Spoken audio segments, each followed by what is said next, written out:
Bismillahirrahmanirrahim. Assalamualaikum warahmatullahi wabarakatuh.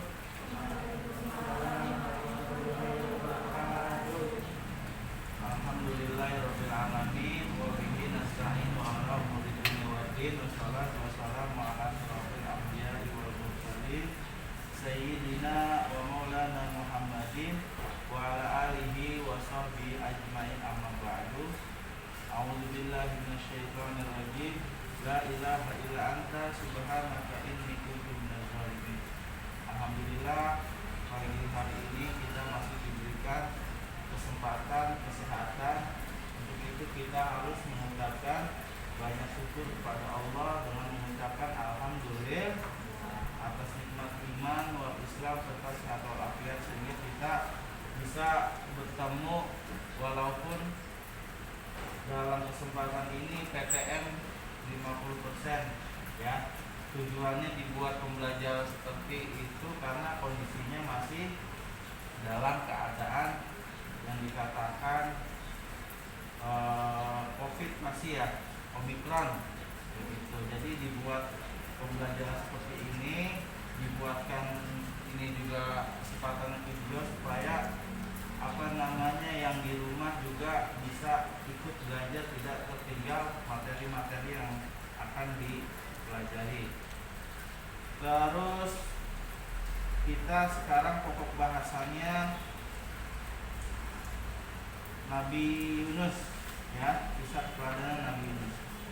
Teriring sholawat salam kepada Nabi Muhammad, juga pada para keluarga, sahabat, dan juga pada para pengikutnya. Semoga kita mendapatkan syafaatul uzma fi yaumil qiyamah. Amin ya rabbal alamin. Coba yang kamu ketahui kisah dari teladan Nabi Yunus itu apa? Ayo, ada yang ini biar Pak Rehan nanti sebelum menjelaskan. Oh ya Pak, apa yang kamu tahu tentang Nabi Yunus? Ayo tunjuk tangan. Nabi Yunus. Hah? Gak apa-apa. Namanya belajar. Gak apa-apa, salah. Ayo. Nabi Yunus yang kamu tahu apa? Membuat kapal. Ada lagi? Kan jadi ketahuan nih. Ya, isinya apa nih? Ya, Nabi Yunus membuat kapal. Ada lagi dari kalian mengenai Nabi Yunus yang kalian tahu? Keandra apa Keandra? Yang Keandra tahu tentang Nabi Yunus itu siapa?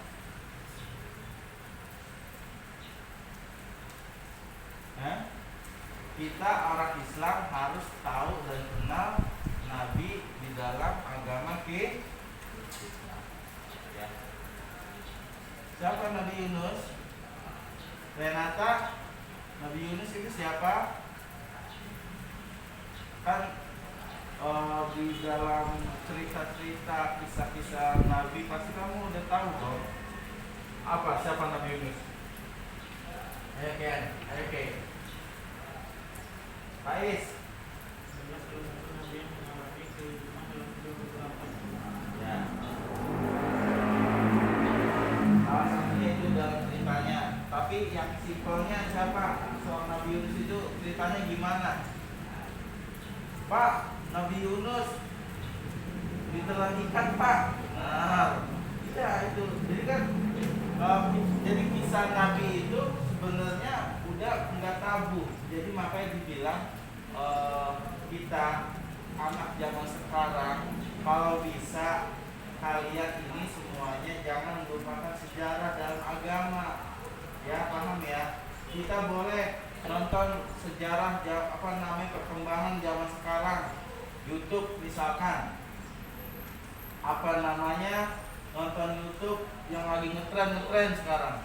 Tapi kita nggak tahu pokok bahasan agama kita sendiri, nggak tahu. Untuk itu sama-sama kita ingat yang namanya ibaratnya agama kita. Nah, agama kita punya nabi yang wajib kita imani. Ada berapa? 25. Pelajarin, tonton YouTube-nya, model animasi, pokoknya banyak deh itu. Kayak gitu. Jadi tahu ya. Jadi tahu kisah Nabi Yunus seperti apa, walaupun bahasanya apa di situ. Walaupun ceritanya begitu-gitu aja Pak, tapi ada pesan yang ada masuk ke dalam hati. Pesannya apa? Seorang Nabi Allah itu gimana, cara hidupnya gimana, masa hidupnya itu gimana sama umatnya. Jadi kita tahu, kayak gitu ya. Mumpung kalian masih muda. Nanti kalau ditanyakan sama adiknya, ditanyakan sama yang lain, kalau di umat lain Yunus itu Yohanes. Kalau kita jadi kita harus tahu nih, ya, harus tahu kisah Nabi Yunus. Coba dibaca deh biar tahu dulu nih. Is, baca Is yang kencang Is. Nabi Yunus alaihissalam adalah salah satu nabi yang mengalami kehidupan dalam 3 kegelapan, yaitu kegelapan di dalam kehidupan, kegelapan di lautan, dan kegelapan malam. Nabi Yunus alaihissalam adalah pembawa ajaran tauhid. Beliau menyelesai tindakannya karena meninggalkan umat yang tidak mau bersujud kepada Allah Subhanahu wa Ta'ala, Tuhan yang Maha Esa. Beliau berdoa dengan nada penyesalan di dalam kehidupan, dilanjutkan di dalam Quran surat Al-Anbiya ayat 80. Baca Renata, suratnya apa? Auzubillah. Auzubillah ya. Baca Renata.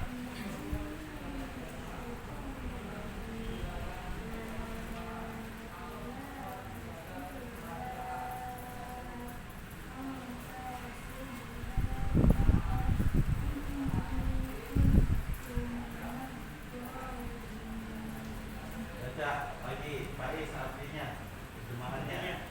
Tidak ada Tuhan selain Engkau, Maha Suci Engkau, sungguh aku termasuk orang-orang yang zalim. Nabi Yunus bin Matta diutus oleh Allah Subhanahu wa Ta'ala untuk berdakwah kepada penduduk Nawa di wilayah Mesir. Irak, penduduk kampung Nawa berpaling dari jalan Allah Subhanahu wa Ta'ala dan menyembah berhala. Oleh sebab itu, Allah Subhanahu wa Ta'ala ingin memberi petunjuk kepada mereka dan membawa mereka ke jalan yang lurus. Allah Subhanahu wa Ta'ala memutuskan Nabi Yunus alaihissalam untuk mengajak mereka beriman dan meninggalkan kesembahan selain Allah Subhanahu wa Ta'ala. Seruan Nabi Yunus alaihissalam untuk menyembah itulah penduduk Nawa. Mereka tetap memilih menyembah berhala. Mereka lebih memilih kekafiran dan kesesatan daripada keimanan. Mereka mendustakan Nabi Yunus alaihissalam, menolak tolong dan menghinanya. Setelah lama mengenai mereka, Nabi Yunus alaihissalam pun marah kepada kaumnya dan tidak berbuat lagi keimanan mereka. Allah Subhanahu wa Ta'ala mewahyukan kepada Nabi Yunus alaihissalam untuk mendidik kaumnya. Allah Subhanahu wa Ta'ala memberitahu bahwa akan mengutuskan umat Nabi Yunus setelah berlalu 3 hari. Lalu Nabi Yunus menyampaikan perkara adab itu kepada kaumnya. Kemudian ia pergi meninggalkan mereka.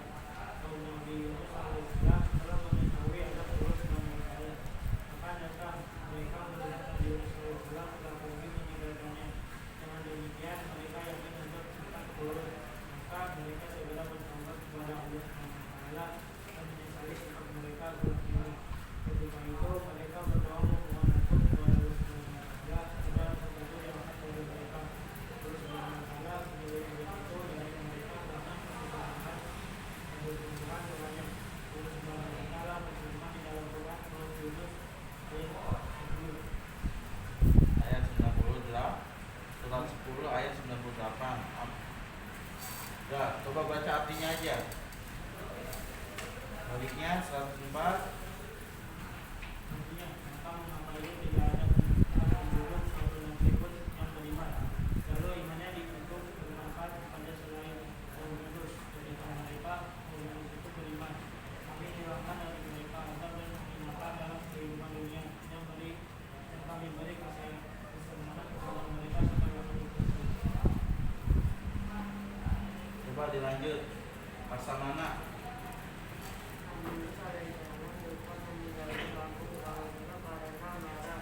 Padahal Allah Subhanahu wa Ta'ala belum mengirimkannya. Nabi Yunus alaihissalam pergi ke tepi laut dan menaiki kapal.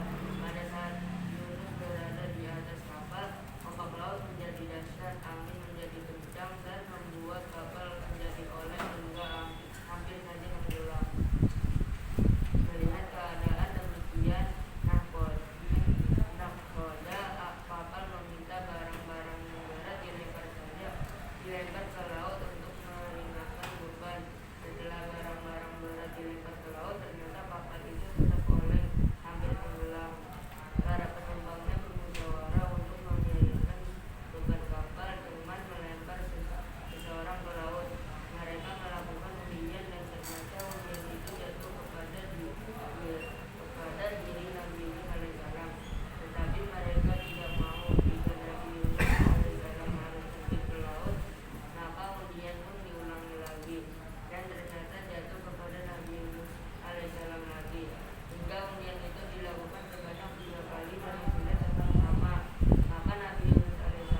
dirinya ke laut. Pada saat yang bersamaan Nabi Yunus alaihissalam melompat dari kapal. Allah Subhanahu wa taala telah mengirimkan ikan paus besar yang langsung menelan Nabi Yunus alaihissalam dengan tidak merobek dagingnya atau mematahkan tulangnya. Nabi Yunus alaihissalam pun tinggal di perut ikan itu dalam beberapa waktu dan dibawa mengarungi lautan oleh ikan itu. Dalam riwayat dikisahkan bahwa Nabi Yunus alaihissalam berada dalam tiga kegelapan: kegelapan di dalam perut ikan, kegelapan lautan, dan kegelapan malam. Kita tidak perlu mempermasalahkan berapa lama Nabi Yunus alaihissalam berada di dalam perut ikan paus tersebut. Hikmah dari kisah Nabi Yunus alaihissalam yang diuji Allah Subhanahu wa taala dan harus melompat ke dalam lautan yang dalam demi keselamatan penumpang kapal yang kelebihan muatan. Kita bisa membayangkan bagaimana susahnya bernapas di kegelapan perut ikan yang berenang di lautan dalam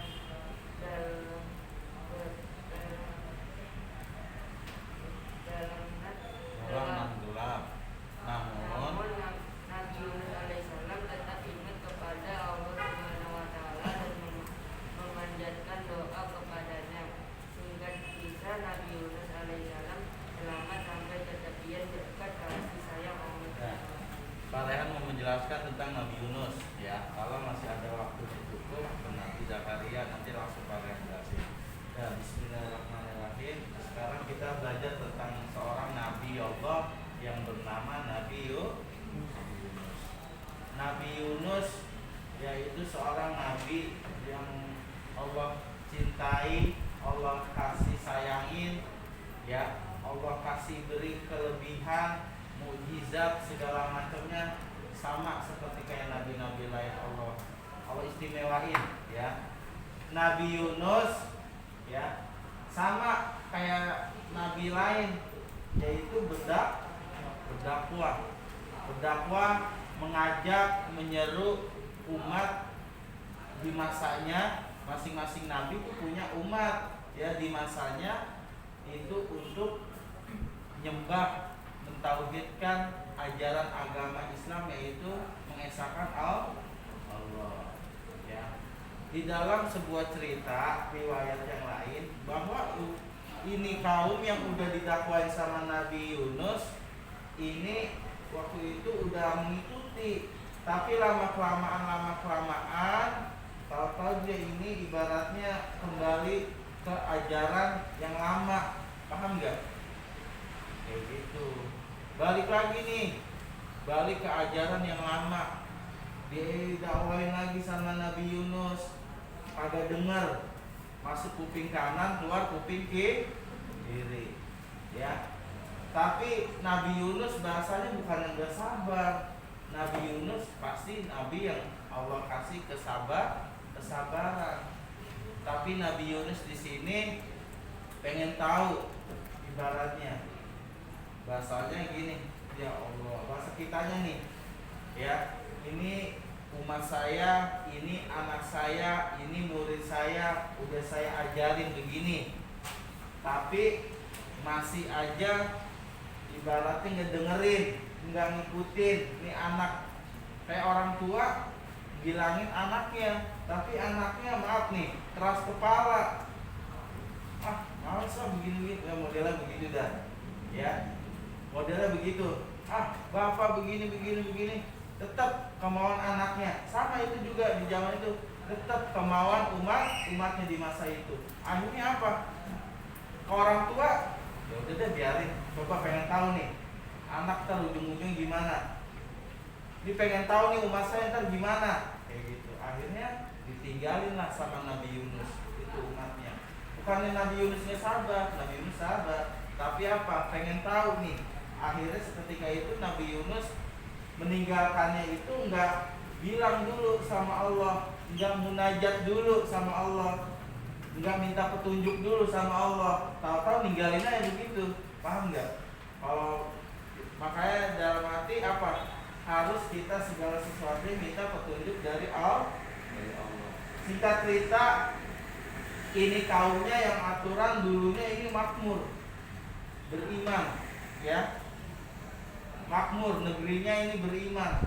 Ketika itu dia balik lagi ke ajaran nenek moyangnya, tahu-tahu apa? Susah, melarat, miskin, bencana mulu di negerinya. Akhirnya apa tuh umatnya? Menyadari atas kesalahan yang mereka perbuat. Allah udah ngutus, Allah udah ngasih tahu lewat hambanya yang bernama seorang Nabi Yunus untuk apa? Untuk menyeru kita supaya kita lebih baik, ibaratnya itu. Akhirnya ini kaumnya menyesali perbuatannya dan ibaratnya bertobat kepada Allah. Tapi Nabi Yunus udah nggak ada, udah ninggalin itu kampung. Ingat ini, nanti di ujian pasti keluar nama negerinya Mosul, di mana negerinya zaman sekarang namanya Irak, ya, Irak, Mosul, Irak, sama kampungnya siapa? Apa namanya? Kampung Ninawa. Ingat itu karena di ujian, ya, di tes itu ada apa nama penduduk kampung Nabi Yunus, kampung Ninawa.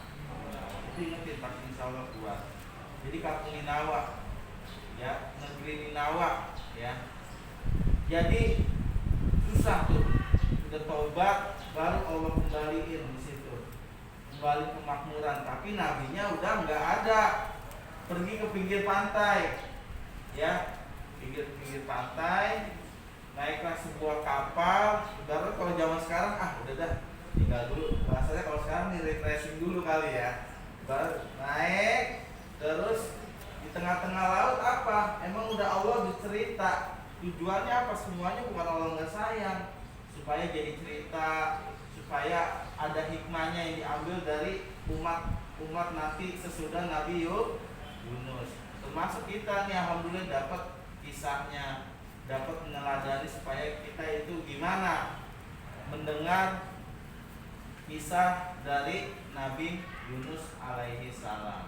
Seketika udah naik kapal, itu kapalnya dia goyang, ya. Ini nakoda bingung nih, daripada semuanya tenggelam. Pernah nonton film apa tuh? Yang kapal tenggelam, Titanic ya? Nah, itu kayak begitu dah.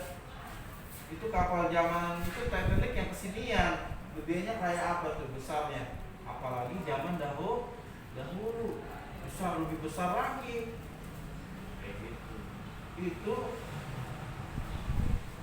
dibuangin tuh, kata nakoda, ayo deh kurangin bebannya. Tapi tetap Allah ini pengen mengisahkan kasihnya, yaitu Nabi Yunus. Dilemparin tuh barang penumpang segala macam, tetap masih ibaratnya begini, takut nih tenggelam. Akhirnya diadakanlah undian, dikocok segala macam, yang keluar nama Nabi Yunus. Dikocok lagi kayak main arisan, keluar Nabi Yunus. Terus sampai 3 kali Nabi Yunus, ya. Agak beruntung nih namanya, ibaratnya tetap, tapi komitmen. Barang siapa nih ibaratnya yang keluar dalam kocokan terus, itu namanya lompat. Akhirnya singkat cerita, Nabi Yunus lompat ke dalam laut, mau gak mau. Seketika itu Allah mengirim hambanya, makhluk namanya ikan nun, ya, ikan nun. Jenisnya apa? Ikan paus lah. Paus sekarang gede, kalau zaman dulu pausnya lebih besar lagi. Gitu. Ya, dikirim tuh ikan. Jangan dimakan, kata Allah. Tapi kalau dimakan itu ibaratnya apa? Digigit, diapain segala macam, hancur nggak? Hancur nggak? Logika, dipakai logika. Jangankan ini, kamu punya ikan arwana di rumah, ikan arwana, predator lah, lohan segala macam, Oscar di akuarium, tangannya digiring kira-kira gimana gigit nggak? Sakit nggak? Itu baru ikan yang kecil modelannya. Tapi Allah Maha Kuasa, Allah pengen ngisahin nih kisah ini supaya diambil hikmahnya. Dikirim, ikan, temuin Nabi Yunus di tengah lautan. Apa namanya? Masukin ke dalam perutmu. Kemudian begitu. Jadi nggak dimakan. Di dalam perut, logikanya kira-kira sistem pencernaannya menggiling nggak? Pasti kan? Logikanya kayak gitu. Tapi itu Allah Maha Kuasa di situ.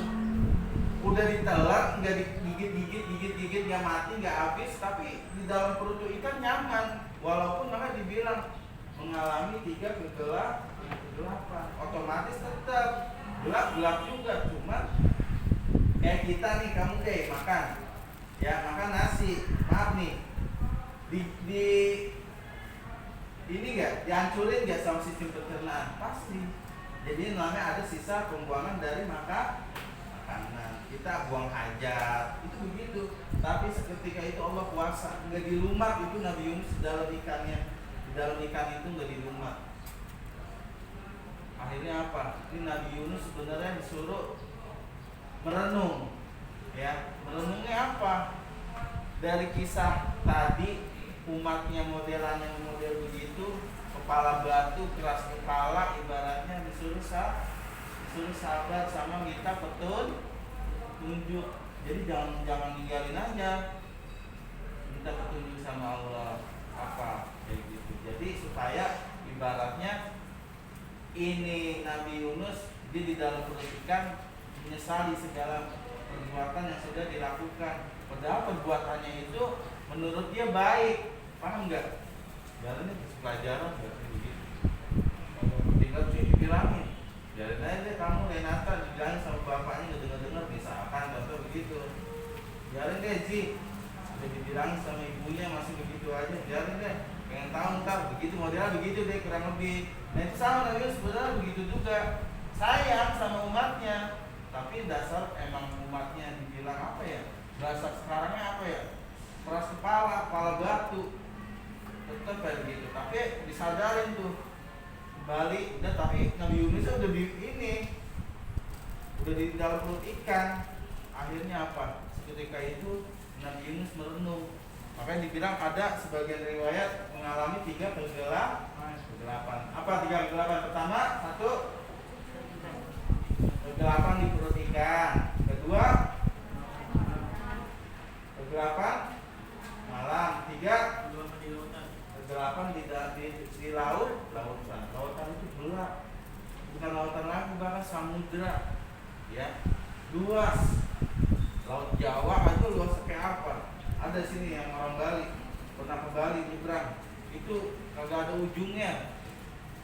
Apalagi laut yang daerah-daerah sana ini cerita di kisah di sini, itu luasnya minta ampun, nggak ada ibaratnya manusia segala macam, juga ada ujungnya. Kan kalau dibilang kalau ilmu geografi letak daratan sama lautan luasan mana? Lautan.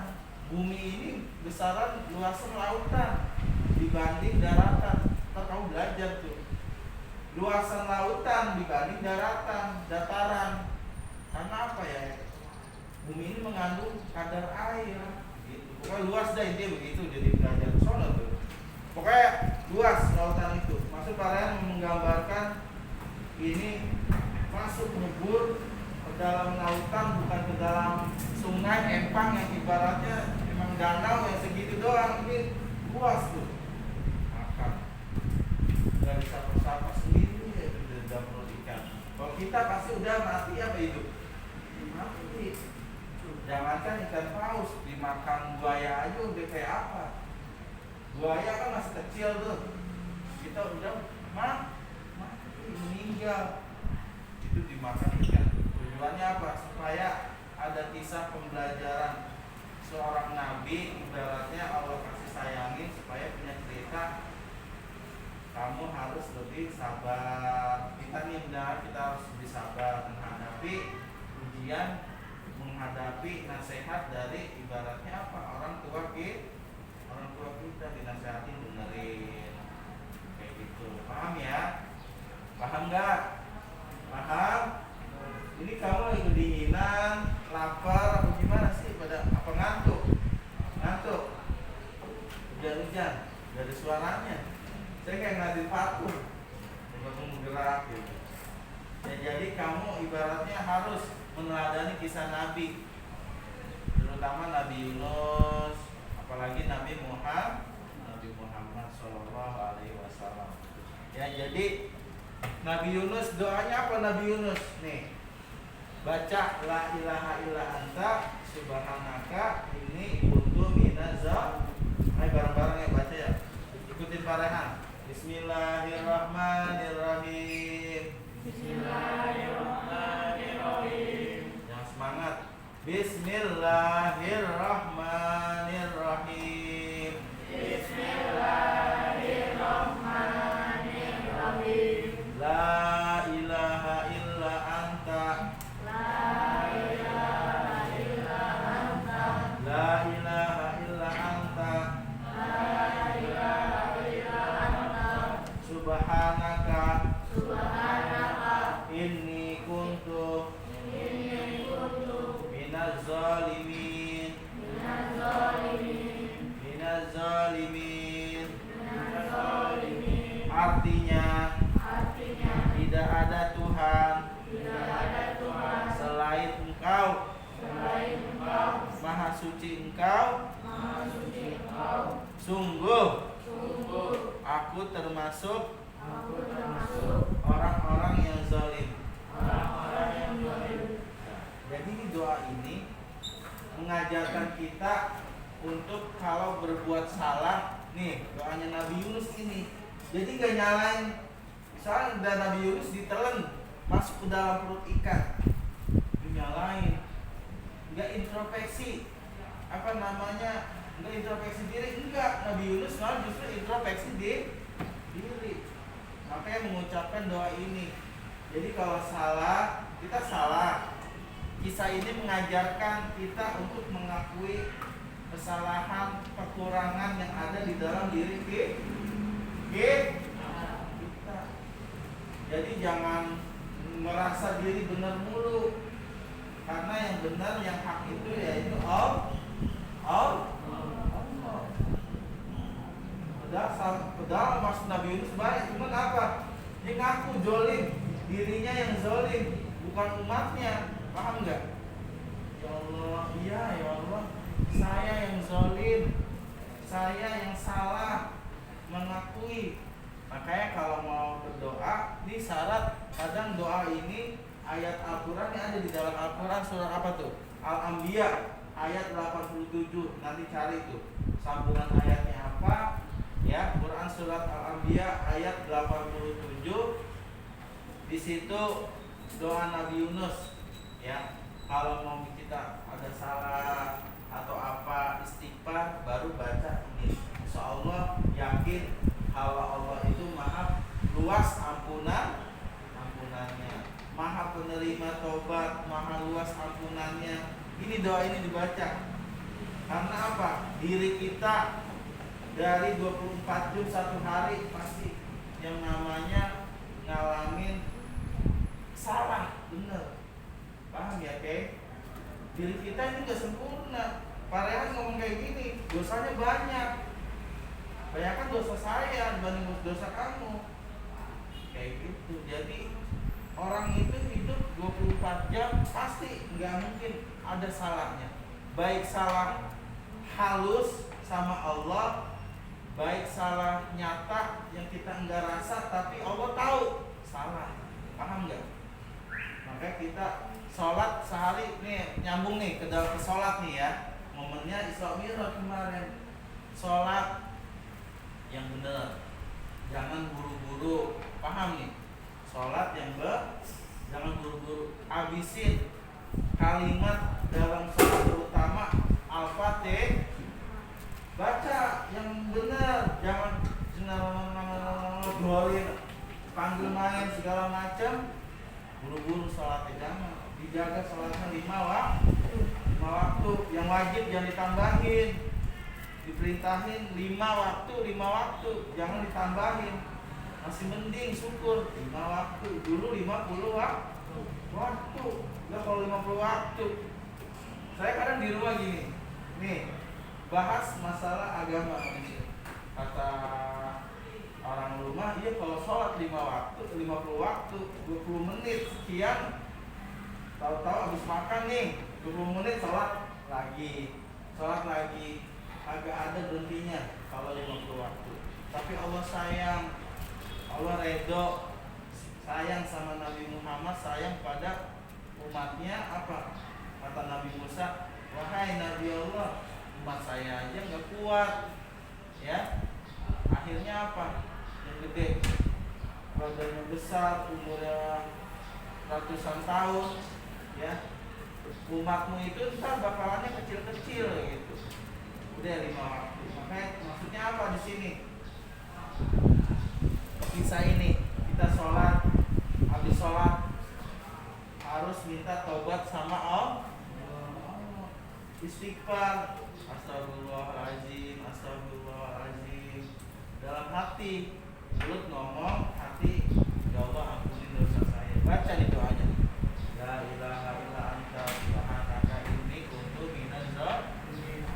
Hanya Allah yang maha kuasa, maha suci segala macam. Engkau ya Allah, saya ya Allah, sesungguhnya saya apa di situ? Sesungguhnya saya termasuk orang-orang yang zalim. Akuin, jangan merasa diri benar. Saya benar nih. Misalnya contoh rasa mana? Iya, salah. Nah, Nabi Yunus kalau kayak gitu nggak bakalan keluar dari perut ikan. Kalau misalkan merasa dirinya salah umat saya ya Allah, orang udah dibilangin suruh nyembah engkau, aku nyembah, umpama begitu, umpama. Tapi gak bakalan keluar tuh. Tapi karena Nabi Yunus mengajarkan diri kita supaya apa? Rendah hati, mengakui segala kesalahan. Karena yang pantas salah itu makhluk hamba kayak kita nih, pantas salah. Yang enggak pantas salah sama hanya Allah. Ya Allah, akhirnya apa? Seketika itu Nabi Yunus diselamatkan oleh Allah. Keluar tuh 3 mengalami, berarti kalau 3 malam ya, 3 kegelapan, berarti kan 3 malam. Berapa hari? Hah? 3 hari ya? Kurang lebih 3 hari. Coba di dalam ikan gelap segala macam apa, tapi Allah selamatkan. Merenung tuh Nabi Yunus, bahasa kasarnya apa? Menyesali segala perbuatannya. Walaupun secara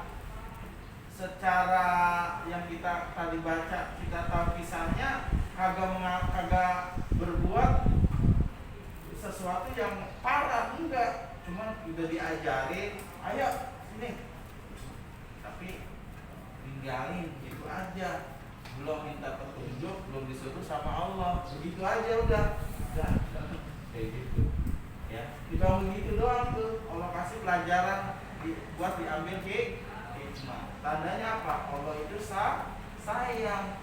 Bukannya diajak Nabi Yunus dimakan ikan, bukannya diajak. Wah, ajak tuh Nabi Yunus kena, enggak. Jadi malah disayang.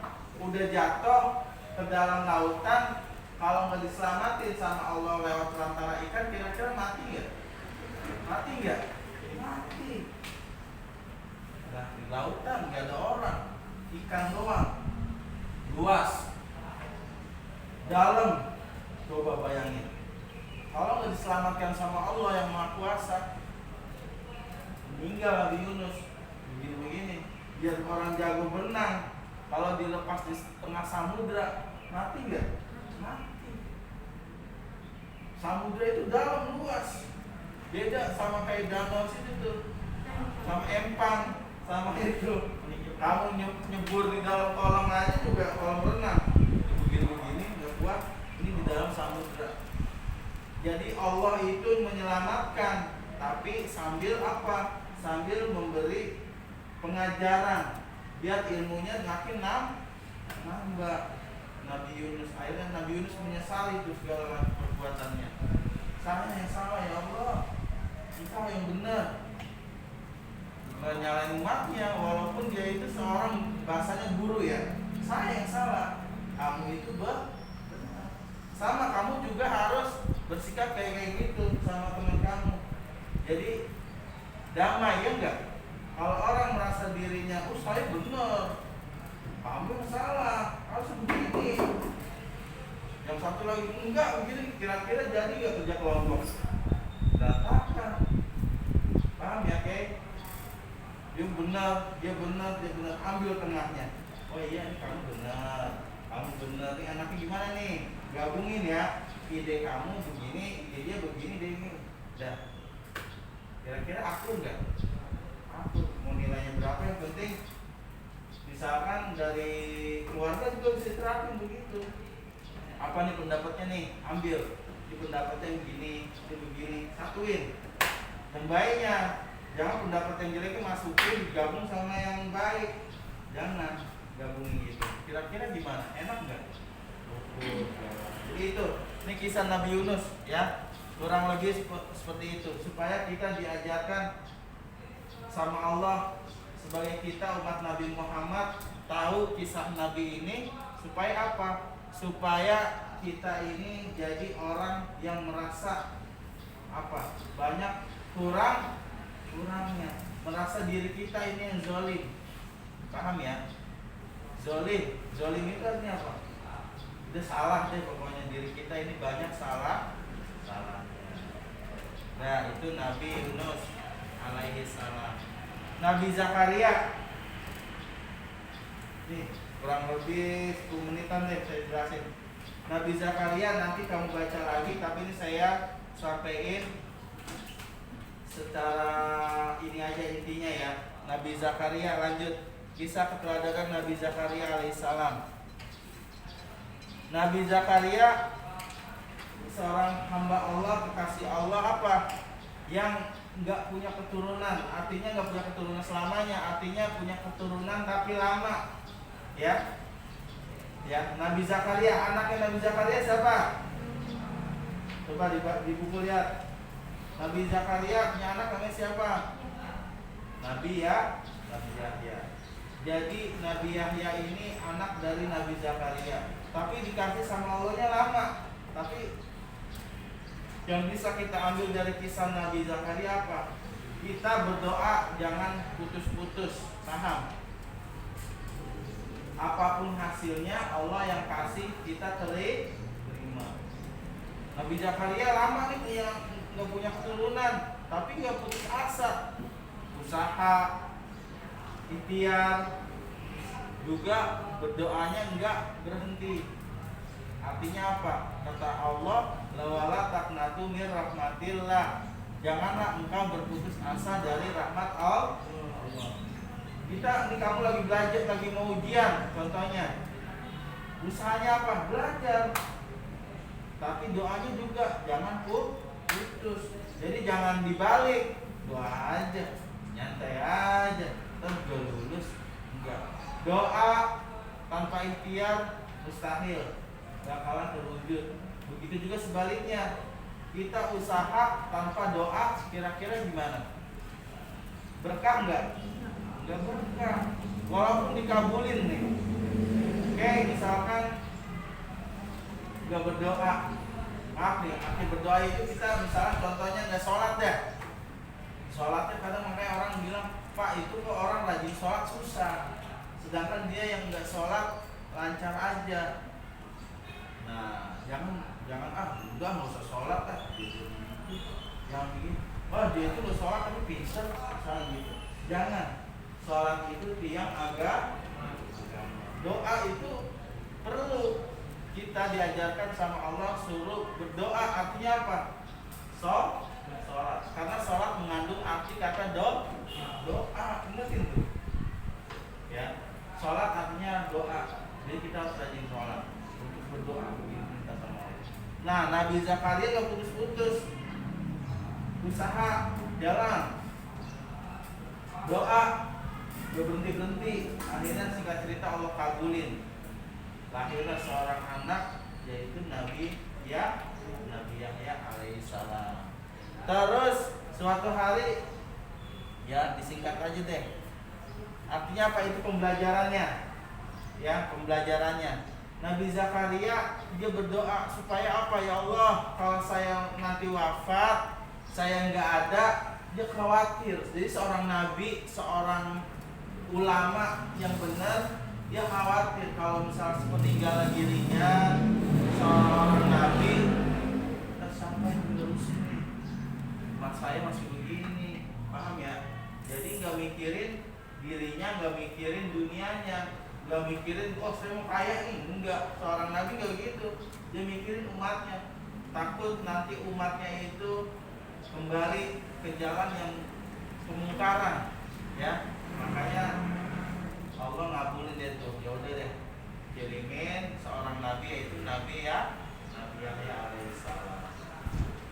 Cerita udah. Nah, ada lagi tuh di dalam kisah itu Nabi Zakaria lihat Siti Maryam. Sama Siti Maryam. Bentar. Siti Maryam yaitu ibundanya dari Nabi Isa alaihissalam. Masanya dekat nih. Jadi bapak inilah ibaratnya dekat dari Zakaria sama ibundanya itu satu masa, ya. Jadi Siti Maryam di situ dilihat sama Nabi Zakaria. Asal selesai sholat doa, datang langsung makanan dari mihrab, akhirnya dari daerah area tempat Siti Maryam itu lagi munajat. Ya, Pak, kok bisa Pak? Doa, tahu datang makanan, beda, ya, tingkatannya beda. Pak, saya mau kayak gitu, cobain, tapi tingkatannya beda, ya. Jadi ada kelas-kelasnya, ada nabi, rasul, ya, kekasih Allah yang Allah sayangin, yaitu Nabi Isa, ibunya Nabi Isa. Coba bayangin, ibunya seorang nabi, nggak mungkin doanya ditolak sama Allah. Karena apa? Ini bakalan terlahir nih kekasih Allah nih, Allah yang Allah sayangi, Nabi Isa lewat rahimnya Siti Maryam. Tentunya Siti Maryam itu orangnya yang sangat sabar, sangat ibaratnya apa? Ibadahnya kuat. Jangan dilihat sudut pandangnya, enak banget itu doa. Ya Allah, contoh, bisa minta motor, motor. Ya Allah, minta sepeda, emang kamu nemu lampu Aladin? Dikabulin, gak gitu. Karena apa? Siti Maryam ini hamba Allah yang soleh. Ibadahnya juga Masya Allah. Karena apa? Kesabarannya ketika ini nggak ada di kisah ini saya yang gambarin sebentar, belok dikit deh. Tapi ini Siti Maryam ini sabarnya minta ampun. Bayangin aja, maaf nih, seorang perempuan di saat itu mengandung tanpa seorang suami. Fitnahnya luar biasa nggak? Biasa tuh. Maaf, bukan itu tuh cewek nggak bener bahasa kalau zaman sekarang. Yang nggak bener, tapi zaman sekarang nggak ada. Itu satu-satunya perempuan hamba Allah yang mengandung, melahirkan tanpa suami, itu satu doang. Itu siapa? Siti Maryam. Jangan dikatakan nanti zaman sekarang ada lagi aliran baru. Wah, ini lagi ngandung putusan nih. Kan zaman sekarang makin lama makin parah. Ada-ada aja. Yang nggak ada diada-adain. Makanya kita harus hati-hati. Pokoknya Nabi Muhammad yaitu Nabi yang terakhir. Nggak ada lagi selain Nabi Muhammad. Kalau ada yang ngaku, wah itu tuh misalkan ibu B, contoh, saya nggak ngomong nama dah. Ibu B lagi ngandung seorang utusan, tahu-tahu dia hamil nggak ada suaminya misalkan, contoh. Itu tuh berarti tuh anaknya anak ini nih, apa ngandung Imam Mahdi? Jangan, nggak perlu percaya. Pokoknya ini kisahnya itu seorang perempuan hanya satu, Siti Maryam, nggak ada lagi lain. Nah, dipilih sama Allah Maryam, dihina, diapain Siti Maryam. Oh nggak bener nih, gini. Tapi apa? Siti Maryam sabar hadapin itu. Pantes lah, bayarannya apa? Doanya selalu diijabah. Enggak diminta sama Siti Maryam, Allah kasih hidangan. Pohon korma digoyang-goyangin aja. Di Al-Quran ada tuh. Lagi kelaparan, kata Allah goyangin aja pohon korma, digoyangin. Tentunya pakai bismillah. Bismillahirrahmanirrahim. Ya Allah, pohon korma gini-gini doang. Itu turun makanan. Coba. Itu yang penting kita ambil kisahnya dari Nabi Zakaria, Nabi Yahya, Nabi Yunus, Siti Maryam. Ini orang-orang hebat, orang-orang yang Allah pandang artinya apa? Tentu semuanya, sikapnya, kesabarannya, doanya, ibadahnya itu mantep gak? Mantep. Nah kita apa? Kita minimal jadi anak yang kita bisa ambil pelajaran di sini apa? Kita jadi anak harus patuh sama Allah, patuh sama Allah, sama Rasulullah, sama kedua orang tua, sama guru. Ingat nih, guru jangan sampai dilupain. Oke, sekolah setahun 2 tahun baru jangan lupain gurunya. Sama kalian juga, guru dari kelas 1, guru ngaji kalian di luar, jangan sampai lupa sama yang namanya guru. Ini kelas 6 saya ingetin, karena keberkahan seorang murid itu tergantung baktinya dia sama seorang guru. Saya bukan bilang ibaratnya dalam arti kata, wah saya nyuruh kamu bakti. Enggak, itu terserah. Itu saya juga punya guru, saya bakti sama guru saya. Nah, itu sama begitu. Bakti sama orang tua, bakti sama guru, bakti sama Allah segala macam itu bakalan hidup kita berkah kayak gitu. Intinya begitu ya.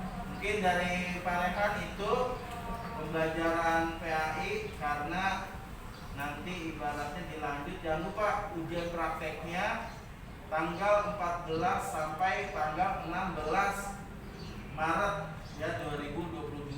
Disiapkan sholat subuhnya.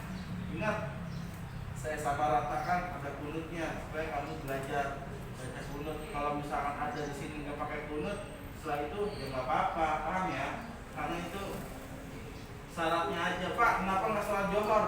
Johor 4 rakaat, saya ngambil yang rakaatnya ringan 2. Yang penting ada kunutnya. Kan sholat itu bacaan rakaat pertama yang penting. Rakaat kedua pasti udah tahuan nih. Rakaat pertamanya bacanya lancar, otomatis rakaat kedua pastilah lancar. Terutama pembedanya di antara tahiyat awal ataupun tahiyat akhir, itu doang perbedaannya. Jadi kalian ambil sholat subuh, diapalin, jangan sampai enggak. Terus doa harian, sebenarnya itu gampang. Kalau kamu ngaplikasi di dalam kehidupan sehari-hari pasti bisa. Ujian praktek agama itu gampang, karena diajarkan kita di dalam agama itu kehidupan kita sehari-hari. Matanya merem sampai bangun lagi, sampai tidur lagi, itu ada doanya. Nah itu kamu amalin. Harapannya kamu lulus, baca doa itu setiap kamu kehidupan kamu itu diisi pakai doa. Terus baca tadarus. Yang bisa di grup jangan lupa ya. Pokoknya disiapin aja kayak minta tolong sama keluarganya, minta dibantu hafalannya kayak segala macam. Dan mungkin dari itu hanya itu yang bisa Pak Rehan sampaikan pada kesempatan hari ini. Mudah-mudahan kalian dan keluarga kalian sehat walafiat berkah. Amin ya robbal alamin. Sekian, hadanallahu ya